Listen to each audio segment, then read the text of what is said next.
Kosovadan Baltık kentinin Benilo Sevabı'nın muğalim grup ortada sağlık bölümünde. Hoş geldiniz. Servisleri ballar oturdu.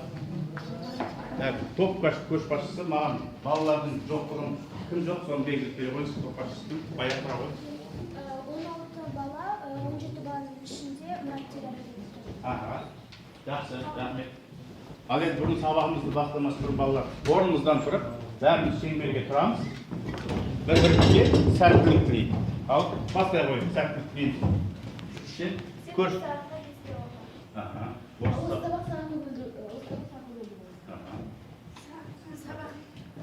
Ayta qo'y. Sağam. Осы сабақта, ayta qo'y. Sizler de bir-biringizga sertlik qilaylik.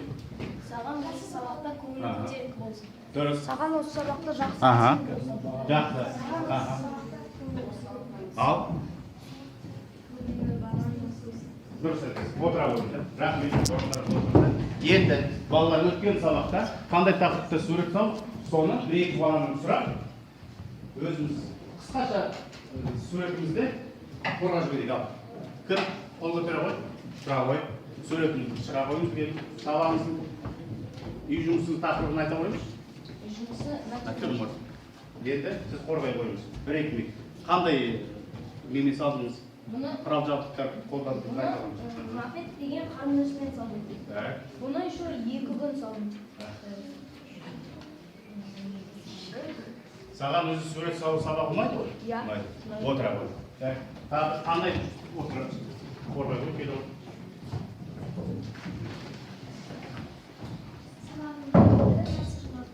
Бұны қарапайым қарындашпен салдым. Бұл техниканың түрі не дейді? Графика. Графика. Отыра қой. Рахмет. Так, енді сабағымызды бастамас бұрын балалар топқа бөлініп алайық. Топқа қалай бөлінеміз? Қазір сиқырлы тораптардан біз бір өшіргіштен аламыз. Ол сиқырлы. Бір өшіргіштен аламыз да, өшіргіштің түсіне байланысты топқа бөлініп отырамыз. Так, мен сіздерге қазір қорапша ұсынамын. Бір-біріңізден алыңыздар.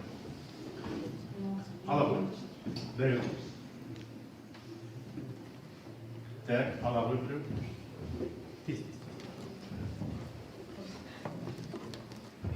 Tamam. Tamam. Evet. Tez alalım. Tamam. Bir. Onu silmedim alalım. Karmayalım.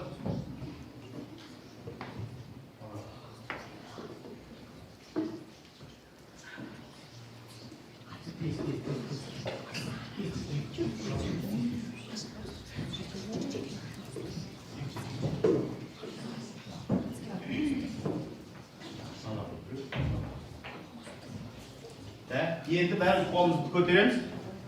Мен қорықтың ішіне не аламыз десін? Өшіргіш. Енді не алдық? Мынау не екен? Сиқырлы қорапша. Өшіргіш кәмпит болып шықты. Ал енді біз түсін көрсетеміз. Түсін көрсетейінші. Кімдікі қызыл бір топ отырамыз, сары бір топ, жасыл бір топ отырамыз.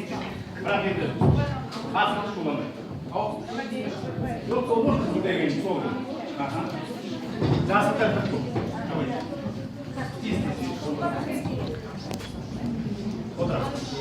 Жасыл бірінші, сары екінші, қызыл үшінші отыр. Так, мұнда кеңес. Жасыл. Сары конфет бар. Сары конфет, мынау.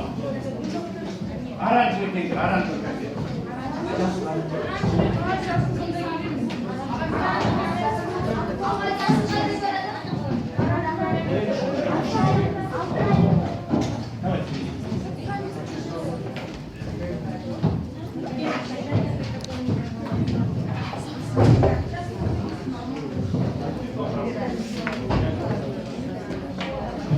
Topla getirip alırız.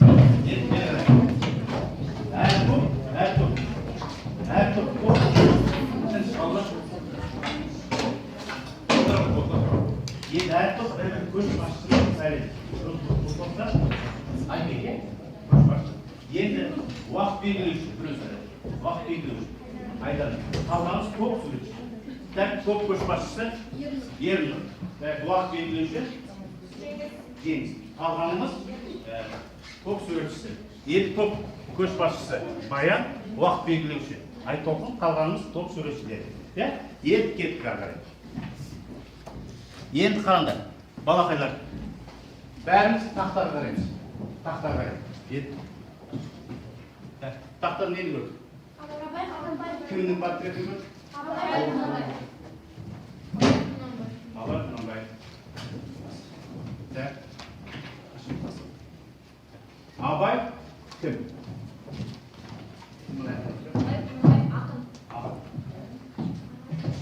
Ағартушы. Суретші. Суретші. Аударшысы и данышпан. Басады. Ақын. Дұрыс. Жазба әдебиет негізін салушы, аудармашы, данышпан, суретші. Ең соңғы суретшіге тоқтырады. Абай атаны белгілі суретші дейміз. Так, белгілі суретші дейміз. Себебі өзінің өлеңдерінде жәндіктерді, мезгілдерді, өсімдіктерді суреттеген отыр.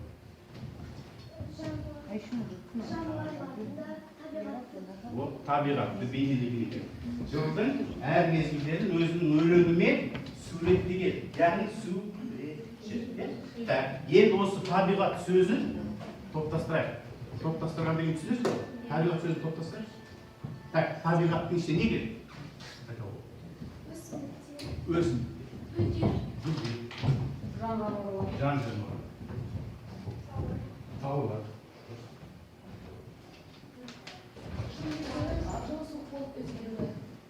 Дұрыс айтады. Жыл мезгілі ауысуы.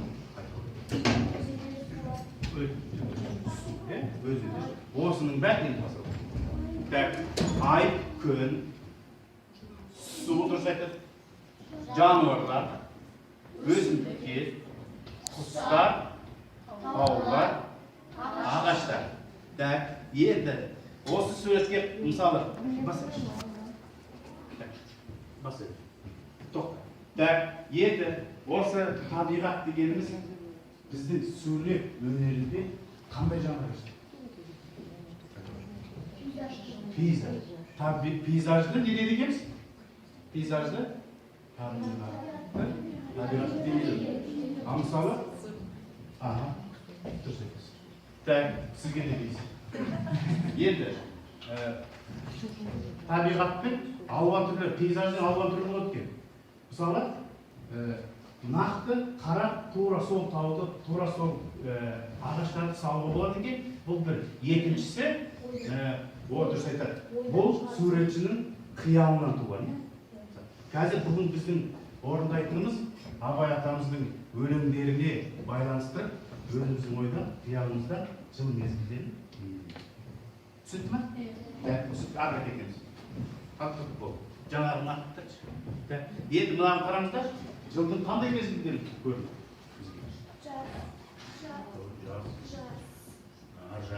Жаз, астық. Мысалы, жайлау қараңыздар. Отырамын. Жайлау, астық, қыс. Бұның бәрі Абай атамыздың өлеңінде бар. Енді жайлауда да бұл біздің қазақтың атақты суретшісі бар. Кім дейді? Айбархан Қастеев деген атамыздың салған жайлауда деген суреті. Бұл жайлауда яғни қандай жыл мезгілі? Жаз. Дұрыс айтасың. Ал енді ары кетейік. Енді осы Абай атамыздың өлең шумақтарын еске түсейікші осы неге байланысты.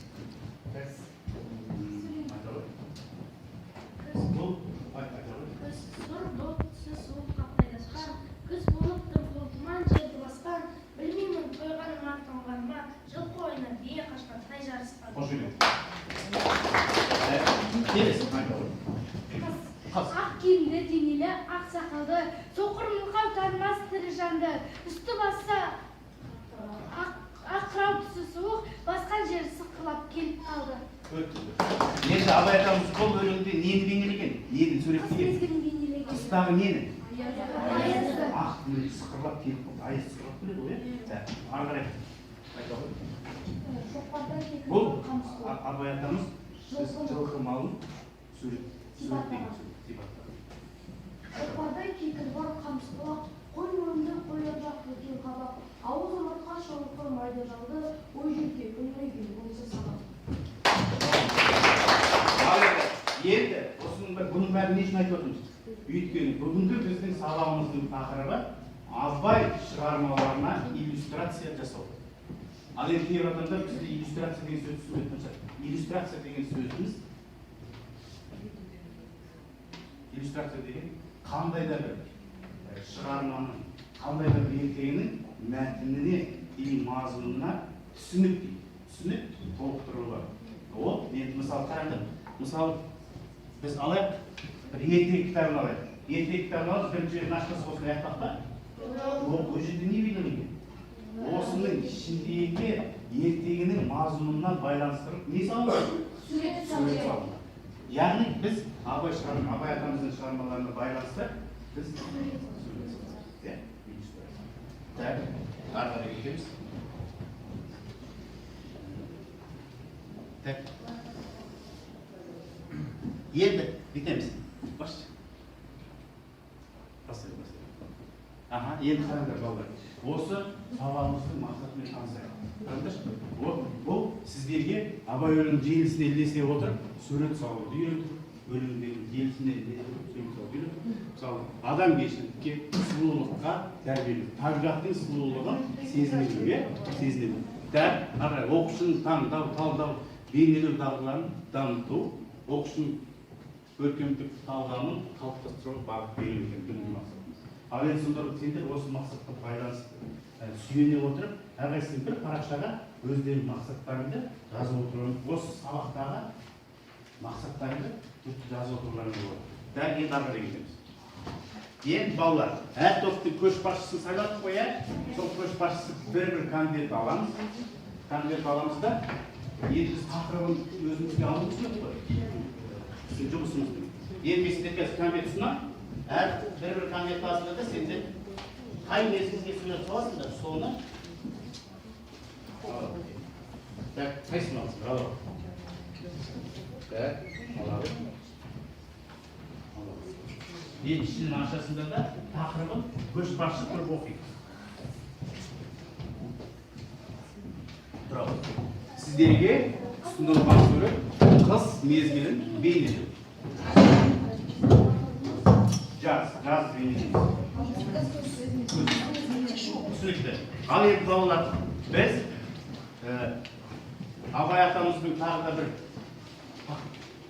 шумағы қояды. Құлақтан кіріп ойдалар, сұрақтар мен тәттіге, көңілге түрлі ой салар, әнді сүйсенгенше сүйіп. Енді Абай атамыз қандай жақсы өлең көреді? Сипат болма әрнеге.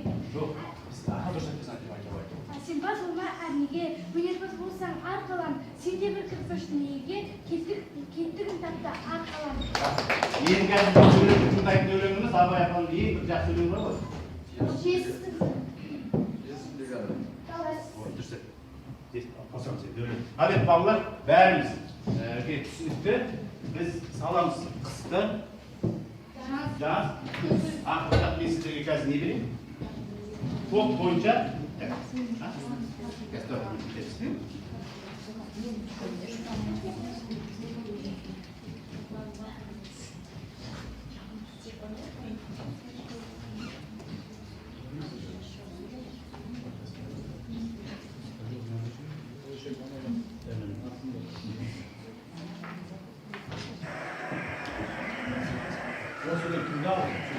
так, сіздерге мен не беріп қояйын. Танысы ғой бөлек?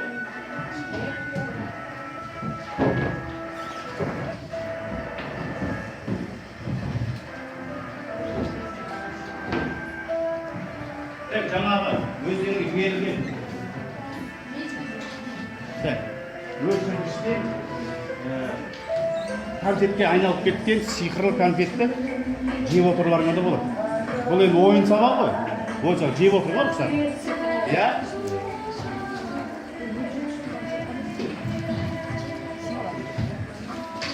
Ал енді келсеңіз. Biz jaz, aslında alıngan vaqt belirleyici. Vaqt belirleyici.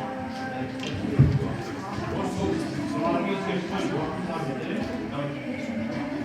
Vaqt belirleyici ne?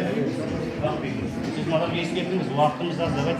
Yetek, birimiz oy olsa, birimiz olsa. Vaqt belirleyici. Ya, sizin eşiniz yok, bana bir eskerdiniz. Ya. 15 bin. 15 bin. Al.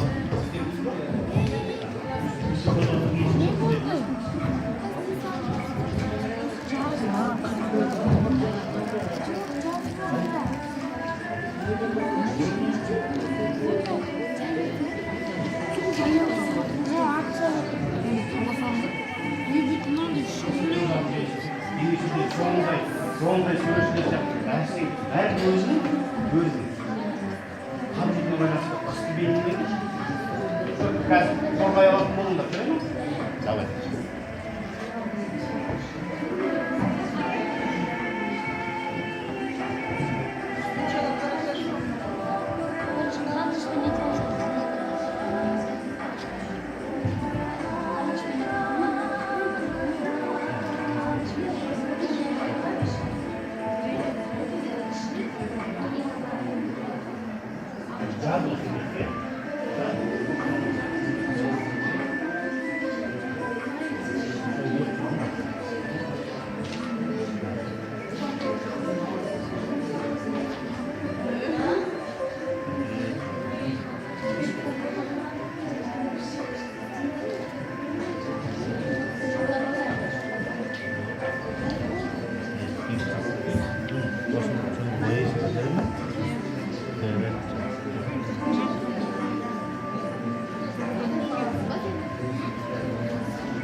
Qanday? Kichkina dovsin hozir.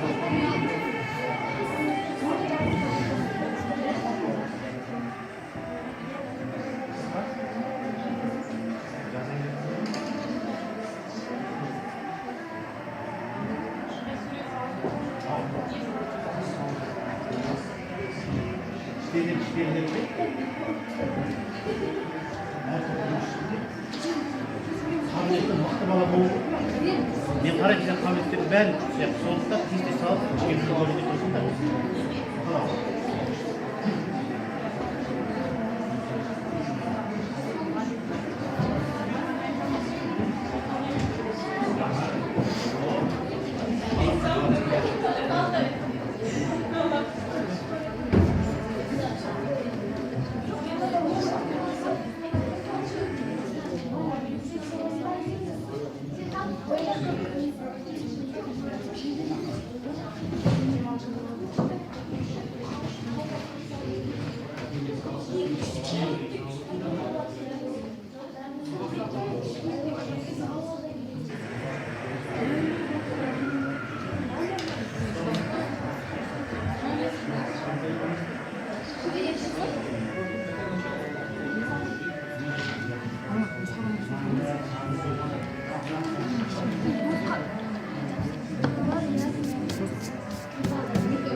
Ya, sonunda nesini sürsündür? Ne? Ben Recep Bey'in saklandım.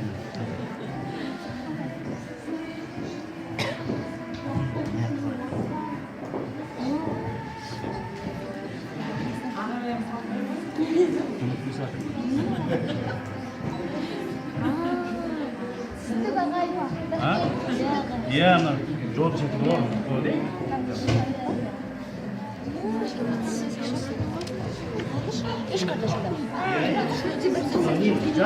Cazda var mı? Kuzayla git. Kuzan yakta mı? Recep kün salındır. Cazda kün isteyin. Kün çuvağın. Осылардың енді бәрін бояп үлгеріп кішкене үлгерілмеш бояп.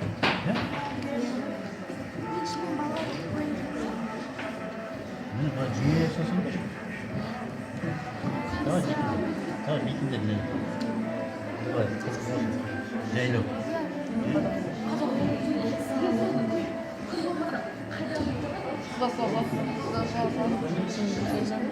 Бес, давай, нам ойын давай.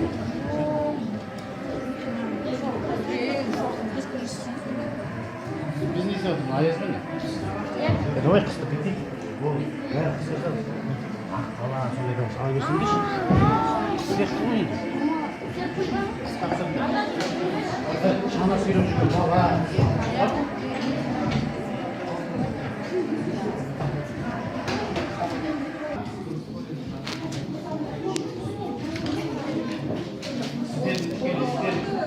Al.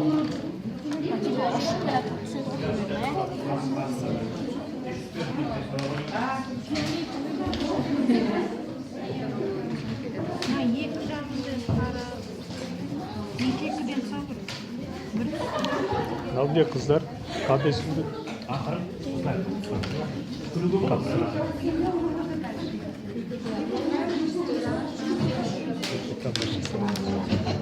Yine программа ағаш салып жатсыңыз дейсіз ба? Мынаған айтамын. Ағаш салсаң, гүл сал десең. Vallahi kanday takipte sallasın. Al. Күзде гүл дейді ғой. Солай да?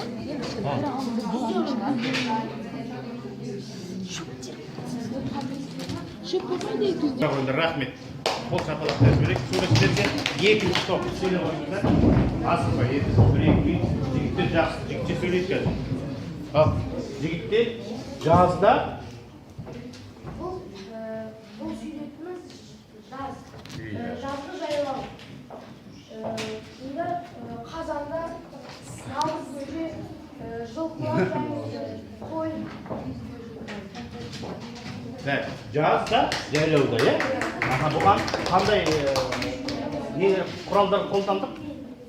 Бұған қарапайым қарындаш. Қарапайым, түрлі түсті қарындашпен орындап. Отыра ғой, рахмет.